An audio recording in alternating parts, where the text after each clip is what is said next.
जय हिंद दोस्तों, स्वागत है आपका हमारे YouTube चैनल में। आज की वीडियो में हम लेकर आए हैं आपके लिए यहाँ पर बहुत ही महत्वपूर्ण क्वेश्चन आंसर मलिक मोहम्मद जायसी से संबंधित। तो वीडियो को पूरा अवश्य देखना है। अगर आप चैनल पर पहली बार आए हैं तो चैनल को सब्सक्राइब कर लें, बेल आइकन दबाएं, ऑल पर क्लिक करें ताकि ऑल वीडियो की नोटिफिकेशन आपके यहाँ तक सबसे पहले पहुंचे। ज़्यादा से ज़्यादा वीडियो को शेयर करना है और वीडियो को लाइक करना ना भूलें। तो चलिए स्टार्ट करते हैं। आज का अपना यहाँ पर फर्स्ट क्वेश्चन क्या पूछा है, जायसी जी से संबंधित। जायसी किसके समकालीन थे?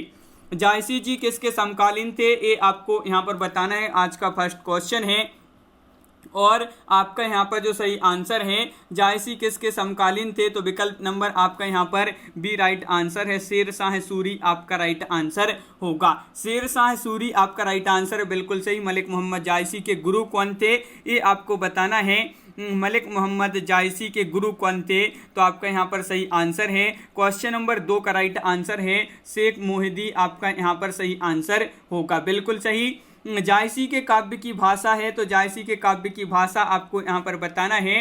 तो क्वेश्चन नंबर है अपना 3 और 3 का राइट आंसर होगा कि जायसी के काव्य की जो भाषा है ठेठ ग्राम्य अवधि, आपका यहाँ पर सही आंसर होगा। विकल्प नंबर बी राइट आंसर है। जायसी की रचना पद्मावत में कड़वक पद्धति में चौपाई और दोहे का सही क्रम है, कौन सा है सही क्रम, यहाँ पर बताना है। तो क्वेश्चन नंबर है अपना यहाँ पर 4 और 4 का राइट आंसर आपका यहाँ पर जो होगा, जायसी की रचना पद्मावत में कड़वक पद्धति में चौपाई और दोहों का सही क्रम क्या है, तो आपका सही आंसर है विकल्प नंबर डी, यानी कि 7 अर्दालियों के बाद एक दोहा, ये जो है आपका सही आंसर है। क्वेश्चन नंबर 5 पूछा है कि जायसी की किस रचना में वर्णमाला के एक एक अक्षर को लेकर सिद्धांतों एवं तत्वों की बातें कही गई हैं, ये यहाँ पर बताना है भाई कौन सी रचना है। और अगर आपको कोई भी प्रश्न में डाउट है तो आप कमेंट में जरूर बताएं। और क्वेश्चन नंबर 5 का राइट आंसर है विकल्प नंबर डी, यानी कि अखरावट आपका सही आंसर होगा। क्वेश्चन नंबर 6 पूछा, जायसी पहले कवि हैं सूफी बाद में, जायसी के संबंध में यह किसने कहा है, तो जायसी जी के संबंध में जायसी पहले कवि हैं सूफी बाद में, ये जो है किसने कहा है, तो आपका सही आंसर है विजय देव नारायण शाही, आपका राइट आंसर होगा। क्वेश्चन नंबर 7 पूछा, जायसी द्वारा रचित पद्मावत किस भाषा का प्रथम महाकाव्य माना जाता है, ब्रज, अवधी, मैथिली या फिर फारसी। तो क्वेश्चन नंबर 7 का सही आंसर है विकल्प नंबर सी राइट आंसर होगा। अवधी आपका यहाँ पर राइट आंसर है। अवधी जिन्होंने बताया है उनका सही आंसर होगा। जायसी की किस रचना में कयामत का वर्णन है, मोस्ट इंपोर्टेंट क्वेश्चन है भाई, कौन सी रचना है जायसी जी की जिसमें कयामत का वर्णन है, तो आपका सही आंसर है आखिरी कलाम, आपका सही आंसर होगा। विकल्प नंबर आपका यहाँ पर जो बी है वह आपका सही आंसर होगा। क्वेश्चन नंबर 9 पूछा है, जायसी ने आखिरी कलाम किसके शासनकाल में लिखी थी, सिकंदर लोदी, अकबर, बाबर या जहांगीर। तो जायसी ने आखिरी कलाम किसके शासनकाल में लिखी थी, तो बाबर आपका यहाँ पर सही आंसर होगा, बिल्कुल सही। यहाँ पर क्वेश्चन नंबर 10 है, जो ही मुख देख तई हंसा, सुनते हूँ आयु आंसू, ये जो पंक्ति है किस रचनाकार के बारे में कही जाती है, तो ये जो पंक्ति कही जाती है किस रचनाकार के बारे में कही जाती है, तो आपका सही आंसर है जायसी, विकल्प नंबर सी आपका राइट आंसर यहाँ पर होगा।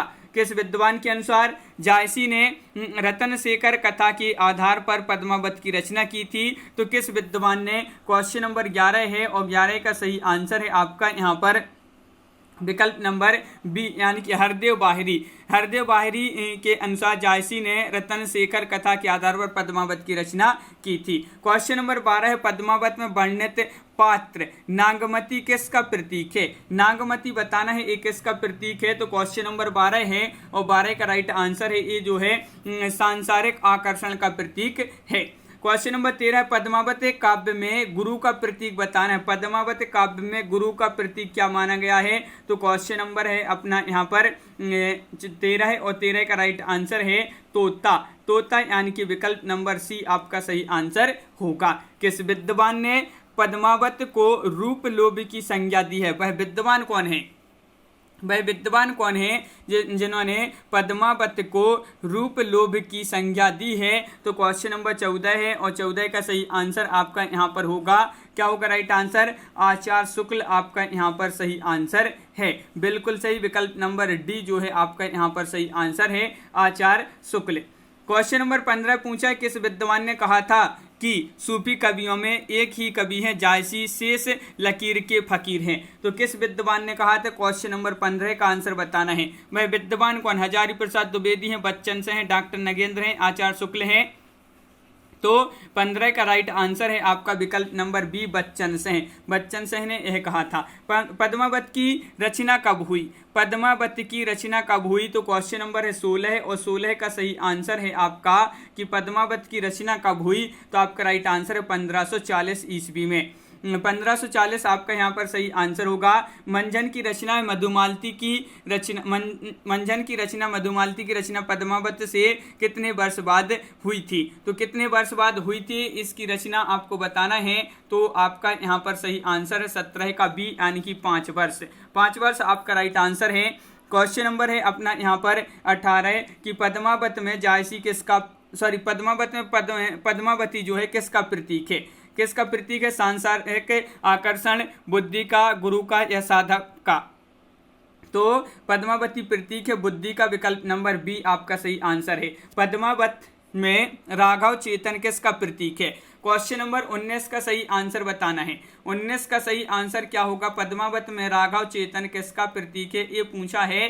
तो आपका यहाँ पर सही आंसर है शैतान का। तो विकल्प नंबर आपका यहाँ पर डी राइट आंसर होगा, बिल्कुल सही। क्वेश्चन नंबर है 20 और पूछा गया है हरदेव बाहरी के अनुसार पद्मावत की मूल प्रतियां किस लिपि में हैं? हरदेव बाहरी के अनुसार पद्मावत की मूल प्रतियां किस लिपि में हैं? तो क्वेश्चन नंबर है 20 और 20 का राइट आंसर है फारसी लिपि। फारसी लिपि आपका यहाँ पर सही आंसर है, बिल्कुल सही। क्वेश्चन नंबर 21 है पद्मावत में कितने खंड हैं? तो आपका यहाँ पर क्या होगा? क्वेश्चन नंबर 21 का सही आंसर खंड पूछा, पद्मावत में कितने खंड हैं? तो यहाँ पर 21 का राइट आंसर होगा पद्मावत में 57 खंड हैं। कितने? 57। विकल्प नंबर सी राइट आंसर होगा। जायसी को किसने भूमिपुत्र कहा था? मोस्ट इंपोर्टेंट क्वेश्चन है। जायसी को भूमिपुत्र कहा था, किसने कहा था? क्वेश्चन नंबर 22 है और 22 का सही आंसर है जायसी को भूमिपुत्र कहा था वासुदेव शरण अग्रवाल जी ने। क्वेश्चन नंबर 23 पूछा है कि किस विद्वान पद्मावत को हिंदी में अपने ढंग की अकेली ट्रेजेडी कहा है? तो किस विद्वान ने पद्मावत को हिंदी में अपने ढंग की अकेली ट्रेजेडी कहा है? तो यह कहा है वासुदेव नारायण शाही ने। तो विकल्प नंबर आपका विजय देव नारायण शाही होगा यहाँ पर सही आंसर। विजय देव नारायण शाही विकल्प नंबर बी आपका सही आंसर है। क्वेश्चन नंबर यहाँ पर 24 क्या पूछा है? जायसी का प्रिय अलंकार माना जाता है, महत्वपूर्ण क्वेश्चन है। तो क्वेश्चन नंबर है 24 और 24 का सही आंसर है कि जायसी जी का जो प्रिय अलंकार माना जाता है हेतु उत्प्रेक्ष, आपका यहाँ पर सही आंसर होगा विकल्प नंबर बी। क्वेश्चन नंबर 25 पूछा पद्मावत के किस खंड को हिंदी अमूल्य निधि माना जाता है? पद्मावत के किस खंड को हिंदी अमूल्य निधि माना जाता है? तो क्वेश्चन नंबर है 25 और 25 का सही आंसर है विकल्प नंबर बी नागमती वियोग खंड। नागमती वियोग खंड आपका सही आंसर। प्रेम के पीर के नाम से किसे जाना जाता है? कुतुबन, जायसी या मंझन या उस्मान? 26वां क्वेश्चन है प्रेम की पीर के नाम से जाना जाता है जायसी। विकल्प नंबर आपका यहाँ पर सी राइट आंसर होगा। क्वेश्चन नंबर 27 पूछा है जायसी कहाँ के रहने वाले थे? ये क्वेश्चन बहुत ही महत्वपूर्ण है और आपका यहाँ पर सही आंसर है क्वेश्चन नंबर 27 का क्या होगा राइट आंसर? 27 का अमेठी के निकट जायस के ये निवासी थे, इसलिए इनका नाम जायसी पड़ा। तो जायस के जो है निवासी थे और अमेठी के निकट जायस के, बिल्कुल। अगला क्वेश्चन क्या है? सूफी काव्य परंपरा में सिरमौर है तो ये आपको बताना है। क्वेश्चन नंबर 28 में क्या होगा राइट आंसर? तो 28 का आपका यहाँ पर सही आंसर है विकल्प नंबर सी, यानी कि जायसी आपका राइट आंसर होगा, बिल्कुल सही। जायसी की अक्षय कीर्ति का आधार स्तंभ क्या है? पद्मावत है, कहरनामा है, आखिरी कलाम है, अखरावट है। तो क्वेश्चन नंबर 29 का आपका जो सही आंसर है वह है आपका विकल्प नंबर 1, यानी कि पद्मावत आपका सही आंसर है। वर्तमान में जायसी की कितनी रचनाएं उपलब्ध हैं? 1, 3, 2, 4। तो वर्तमान में जायसी जी की रचनाएं उपलब्ध हैं कितनी? 3 रचनाएं उपलब्ध हैं। विकल्प नंबर सी राइट आंसर होगा। सन 927 आहा कथा आरंभ बेन कवि कहा पंक्ति किस रचना से ली गई है? ये जो पंक्ति है महत्वपूर्ण पंक्ति पंक्ति पूछा गया है यहाँ पर, और पद्मावत से ली गई है जो है पंक्ति, बिल्कुल सही। अगला क्वेश्चन है, यह किसने कहा है कि पद्मावत पढ़ने से यह प्रकट हो जाता है कि जायसी का हृदय कैसा कोमल और प्रेम की पीर से भरा हुआ था। क्या लोक पक्ष में, क्या अध्यात्म पक्ष में, दोनों ओर उसकी गुणता, गंभीरता, सरसता विलक्षण दिखाई देती है। यह किसने कहा था, ये आपको बताना है। तो आपका यहाँ पर जो सही आंसर है वह है आपका राइट आंसर। ये कहा था किसने, आचार्य शुक्ल। तो विकल्प नंबर डी आपका राइट आंसर होगा। जायसी ने अपने काव्य पद्मावत में किसे तत्कालीन बादशाह की वंदना की है, जहांगीर, शेरशाह सूरी, सिकंदर लोदी या बाबर। तो आपका यहाँ पर 33 का सही आंसर होगा, विकल्प नंबर आपका यहाँ पर सी राइट आंसर है, शेरशाह सूरी आपका सही आंसर होगा, बिल्कुल सही। क्वेश्चन नंबर है 34, मानुष प्रेम भई बेकुंठी, नाही ता काह छार भरी मुठी। पद्मावत काव्य में यह कौन कहता है, पद्मावती, नागमती, हीरामन तोता या राघव चेतन। तो यह कहता है, कौन कहता है, हीरामन तोता कहता है। तो विकल्प नंबर बी आपका सही आंसर है। पद्मावत काव्य में परम सत्ता का प्रतीक है, पद्मावती या फिर नागमती, हीरामन तोता या फिर राघव चेतन। तो राइट आंसर है विकल्प नंबर 1 राइट आंसर है, पद्मावती आपका यहाँ पर सही आंसर होगा।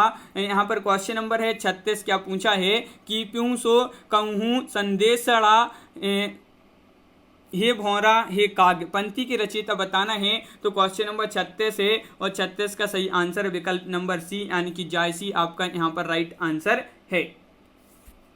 अगला क्वेश्चन यहाँ पर पूछा है, क्या पूछा है, छार उठाई लीनी एक मुट्ठी, दीनी उड़ाई प्रीथमी झूठी। पद्मावत काव्य में यह पंक्ति जो है किनके लिए आई है, तो किनके लिए ये पंक्ति आई है पद्मावत में। तो क्वेश्चन नंबर 37 का आपका जो सही आंसर है रत्न सिंह आपका सही आंसर होगा, बिल्कुल सही। क्वेश्चन नंबर 38 क्या पूछा है, किस इतिहासकार ने अपनी आलोचनात्मक इतिहास ग्रंथ में जायसी के गुरु के नाम सैयद महीउद्दीन बताया है, ये आपको बताना है। किस इतिहासकार ने अपने आलोचनात्मक इतिहास ग्रंथ में जायसी के गुरु का नाम सैयद महीउद्दीन बताया है। तो ये बताया है किसने, राम कुमार वर्मा, विकल्प नंबर आपका बी यहाँ पर सही आंसर होगा। किसी हिंदू कवि द्वारा लिखित प्रेमाख्यान है, कौन सा है, किसी हिंदू कवि द्वारा लिखित प्रेमाख्यान है। तो सत्यवती कथा आपका यहाँ पर राइट आंसर होगा, बिल्कुल सही। ईश्वर दास द्वारा रचित सत्यवती कथा की भाषा क्या है, अवधी है, खड़ी बोली है, ब्रज है या फिर अभट्ट है। तो ईश्वर दास द्वारा रचित सत्यवती कथा की जो भाषा है वह ब्रज भाषा है। तो विकल्प नंबर 1 आपका यहाँ पर सही आंसर है। तो इस प्रकार अपने यहाँ पर बहुत ही महत्वपूर्ण क्वेश्चन कंप्लीट हुए। कैसा लगा ये वीडियो कमेंट में जरूर बताएं। अगर आप चैनल पर पहली बार आए तो चैनल को सब्सक्राइब कर लें, बेल आइकन दबाएं, ऑल पर क्लिक करें ताकि ऑल वीडियो की नोटिफिकेशन आपके यहाँ तक पहुंचे। ज़्यादा से ज़्यादा वीडियो को शेयर करना है ताकि अन्य लोग भी यह वीडियो देख सकें, और वीडियो को लाइक करना ना भूलें। आज की वीडियो में बस इतना ही। सभी के लिए बहुत बहुत धन्यवाद। जय हिंद।